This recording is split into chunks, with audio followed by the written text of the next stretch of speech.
O cenário epidemiológico da dengue no Brasil, ele é bem preocupante, né? Porque esse ano a gente está vendo uma coisa nova.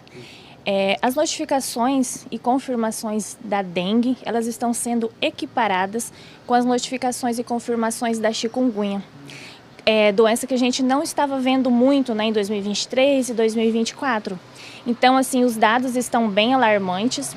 95% dos estados, né, já estão infestados, dos estados do Brasil já estão infestados com a dengue, chikungunya, e os dados cada vez maiores. Bom, e isso é algo que preocupa de fato as autoridades de saúde? Sim, preocupa porque é um gasto, né, grande em saúde pública. E são doenças que levam tem uma tendência de ter uma cronicidade, principalmente a chikungunya, porque todos esses pacientes que vêm tendo chikungunya, 60% deles eles têm uma grande chance de cronificar a doença. E se estende aí por 2, 3 meses até 1 ano, né? E é uma doença autolimitante, né? Dificuldade de deambulação, de fazer coisas pessoais, né? O próprio caminhar, se cuidar, trazendo até transtornos psicológicos muitas vezes. Aí então, os gestores dos municípios, eles têm que ter essa preocupação, porque depois esse paciente eu vou precisar cuidar dele por uma equipe multidisciplinar, né? Fisioterapeutas, psicólogos, né? Enfermeiros, médicos. Então é uma doença que tem uma gravidade depois, pensando nisso. E como que está a realidade aqui de Alto Garças? Então, aqui em Alto Garças nós temos muitos casos subnotificados, né? Nós estamos com um pouco mais de 100 casos notificados. Já temos alguns casos de dengues, né, positivas, principalmente de chikungunya, que não era o que a gente via no passado.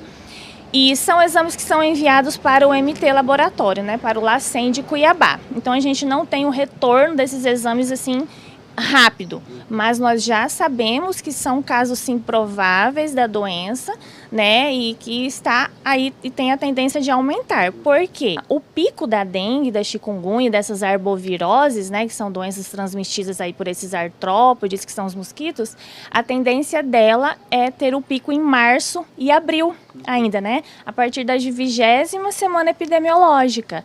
Então, é uma doença aí que ainda pode vir a crescer muito, né? Porque ainda nós estamos no período chuvoso, vai se prolongar e esse número de casos vai aumentar ainda mais. A respeito de sintomas, diferenciação de dengue para chikungunya, há possibilidade da pessoa saber notar essa diferença, já que são doenças que a gente pode dizer praticamente quase iguais?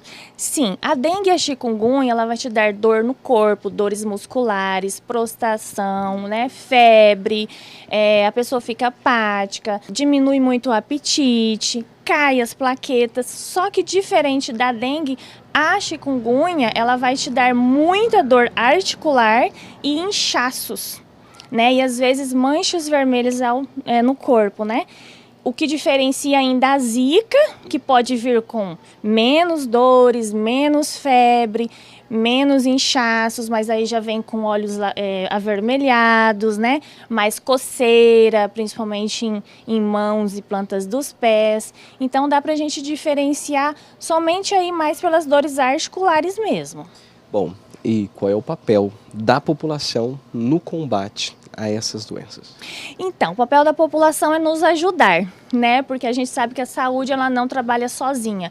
E quando a gente fala em saúde, a gente tem que ver as várias equipes, né, que fazem parte aí do SUS, integralizar essas ações e promovê-las da melhor maneira possível. Então, a gente pede principalmente, né, agora a Secretaria de Obras, que nós já fizemos aí um levantamento das nossas notificações na cidade de Alto Garças, e a gente viu que essas notificações elas estão mais concentradas nos bairros Novo Horizonte, Centro, seguido de Mato Grosso e depois Boa Esperança.